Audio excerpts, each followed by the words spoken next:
সাধারণ বিজ্ঞান থেকে কয়েকটি প্রশ্ন।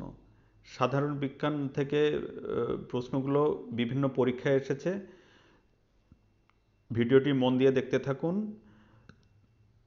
গতির গাণিতিক সূত্র প্রদান করেন কে?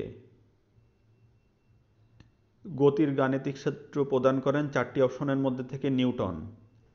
পৃথিবী তার নিকটস্থ বস্তুর সাথে যে টান থাকে তাকে বলে, পৃথিবী তার নিকটস্থ বস্তুর মধ্যে যে টান তাকে বলে, কোনো বস্তুকে আকর্ষণ করলে তাকে কি বলা হয়?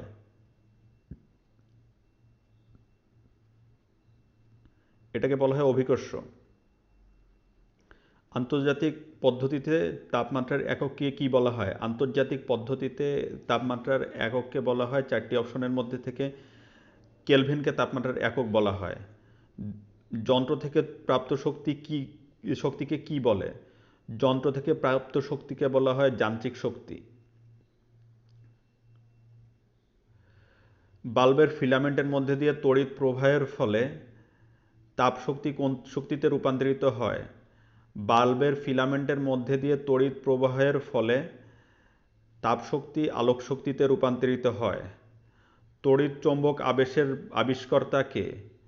তড়িৎ চুম্বক আবেশের আবিষ্কর্তা হলেন মাইকেল ফ্যারাডে। ফটো ইলেকট্রিক কোষের উপর আলোক পড়লে কি উৎপন্ন হয়? ফটো ইলেকট্রিক কোষের উপর আলোক পড়লে বিদ্যুৎ উৎপন্ন হয়। কম্পিউটার কি? কম্পিউটার একটি হিসাবকারী যন্ত্র। ইলেকট্রন ইলেকট্রন হচ্ছে পদার্থের ইলেকট্রন কি? ইলেকট্রন হচ্ছে পদার্থের অতি ক্ষুদ্র কণা। রসায়ন বিজ্ঞানে রক সল্ট নামে পরিচিত সোডিয়াম ক্লোরাইড। আজকের ভিডিও এ পর্যন্তই। ভিডিওটি ভালো লাগে থাকলে আমার চ্যানেলটি সাবস্ক্রাইব করুন। সবাই ভালো থাকুন, সুস্থ থাকুন। আসসালামু আলাইকুম।